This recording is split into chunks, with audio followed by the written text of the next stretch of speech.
10th तक तो मैं स्पोर्ट्स में काफ़ी था। एक्चुअली मैंने स्विमिंग नेशनल्स भी खेला है 2-3 बार एंड JNK को रिप्रेजेंट करा है। एंड बास्केटबॉल वॉलीबॉल भी मैं काफ़ी खेलता था, स्किट्स वगैरह में भी पार्ट लेता है 10th तक। 11th में I was down to swimming, मतलब पढ़ाई करता है एंड स्विमिंग। एंड 12th में क्योंकि पैंडमिक हो गया तो स्विमिंग बिल्कुल बंद हो गई। तो एज अ रिफ्रेशमेंट पढ़ाई के साथ कभी मैं टीवी देख लेता था या फिर और कुछ फ्रेंड्स से बात हो गई, फ्रेंड्स के साथ खेल लिया। तो पढ़ाई के पार्ट ये चीज़ें रहती थी। तो बचपन से एक ये था कि मेडिकल में जाना है, डॉक्टर बनना है। मेडिकल का जो मुझे क्लियर आइडिया था कि मैंने जाना ही अब मेडिकल में, वो 10th में आया कि I was sure that I was going in the medical field. So वहाँ से मुझे पता था मैंने 11th से तैयारी शुरू करनी है, 11th से शुरू करी थी। तो कोई एक गोल था, कब आपने गोल रखा कि नीट क्लियर करना है, नीट के लिए तैयारी करना है? जब 10th में मैंने सोच लिया कि मुझे मेडिकल फील्ड में जाना है तो this is the only entrance test to the medical colleges. And so उसी टाइम मैंने बनाया था कि नीट को अपना गोल रखना है, आगे की पढ़ाई उसी के ओरिएंटेड करनी है। तो किस तरह से पढ़ाई की आपने, मतलब जब आपने सोचा कि नीट के लिए आपको प्रिपेयर करना है, एक गोल आपने बना लिया, तो उसके बाद क्या आपने किया? एक गोल सेट हो गया था, मुझे पता था मुझे उसी गोल को अचीव करना है। एंड वो गोल अभी काफ़ी दूर है, 2.5 ईयर्स के बाद मुझे वो पेपर देना है। तो मैं उतना पढ़ता है जितना मेरे से हो सके, 4-5 घंटे जितने भी हैं। एंड कभी छुट्टी है तो टाइम इंक्रीज करके 8 आवर्स के आसपास ले आता था। तो टेस्ट में रेगुलर देता था, जो भी डाउट्स होते हैं टीचर से क्लियर करता था। एंड NCERT बेस्ड पढ़ता था मैं। पूरा NCERT बेस्ड कैसे? NCERT बेस्ड मतलब कि बायो में एंड केमिस्ट्री में NCERT से बाहर कुछ नहीं आता। कुछ टॉपिक्स हो सकते हैं जो हमें NCERT में इतने क्लियर ना हो, इतनी एलैबोरेट ना दिए हों, वो आप टॉपिक्स नोट से पढ़ सकते हैं या फिर मॉड्यूल्स या फिर कोई भी रेफरेंस बुक अगर है। तो बिल्कुल ही रेफरेंस बुक से पढ़ने की ज़रूरत नहीं है, NCERT पढ़ो, जो टॉपिक वीक है उसको आप रेफरेंस बुक से देख सकते हैं। तो जम्मू में पढ़ाई और आधी दिल्ली में, तो ये क्या इसी कारण से आपने चेंज किया? नहीं, जो रीज़न था वो मेन ये था कि जो जम्मू के हैं, जम्मू की जो 15% सीट्स हैं वो बाहर नहीं दी जाती इंडिया में। तो इंडिया की बाकी स्टेट की 15% जम्मू में नहीं दी जाती। तो अगर मैं जम्मू में रह के पढ़ता तो I was not eligible for the other government colleges all over India. So that was the main reason कि I went to Delhi for 11th and 12th, so I would be eligible for the other colleges also. तो दिल्ली में कैसा रहा, कहाँ रहे और किस तरह से वहाँ तैयारी की दिल्ली में? दिल्ली में मैं अपने नानू नानी के साथ रहा।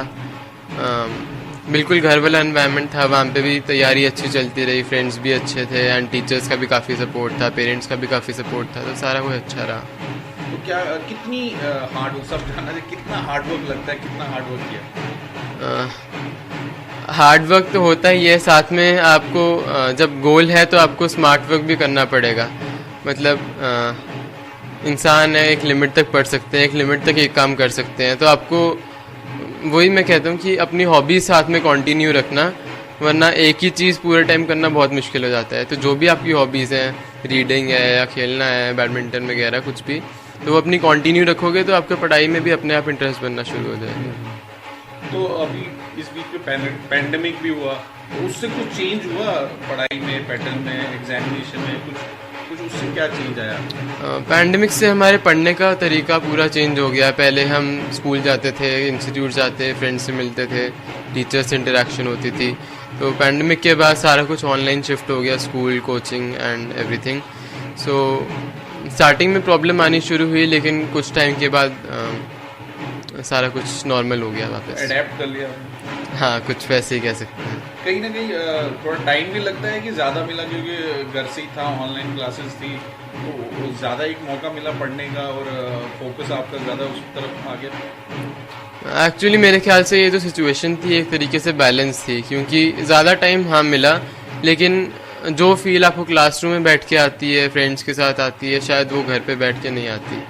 तो आई थिंक बैलेंस हो गया था, वो सारा टाइम हमें मिला, लेकिन शायद उस यूटिलिटी से हम उसको यूज़ नहीं कर पाए थे पैंडेमिक के टाइम में जितना हम पहले कर रहे थे। घर से कितना मॉम डैड का सपोर्ट रहा? घर से काफ़ी सपोर्ट रहा।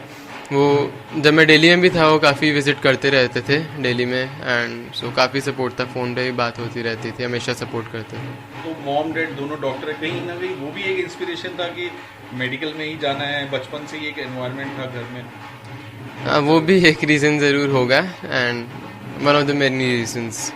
अच्छा, अब जैसे फर्स्ट आप जो एन की से फर्स्ट हो जिसने नीट क्वालिफाई किया है, फर्स्ट रैंक आया ऑल इंडिया नेशनल, तो क्या एक लगता है कि इंस्पिरेशन क्या कहेंगे यहाँ के यंगस्टर्स को?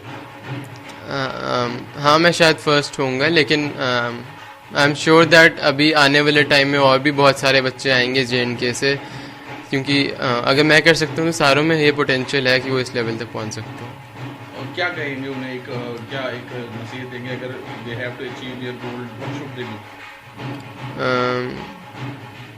देखो, दो चीज़ें आपको चाहिए होती हैं किसी भी गोल को अचीव करने के लिए। एक तो पूरा आपका टारगेट होना चाहिए, आपको पता होना चाहिए आपको चाहिए क्या। उसके बाद आपको डेडिकेशन चाहिए कि हमें उस गोल को अचीव करना ही है। तो अगर ये दो चीज़ें आपके पास गोल है और आपका डेडिकेशन है, तो उसके अलावा मुझे नहीं लगता कुछ चाहिए। अभी कैसा लग रहा है, LG साहब ने भी आपको कांग्रेट किया, बहुत सारे लोग आ रहे हैं, रिलेटिव सब, पूरा जो जश्न हो रहा है सब सेलिब्रेट कर रहे हैं। हाँ, लोगों की काफ़ी सारी विशेज़ आई, उन सारों को बहुत बड़ा thank you, and they have really made me feel very special. तो एंड में फ्यूचर का अब क्या गोल्स रहेंगे फ्यूचर?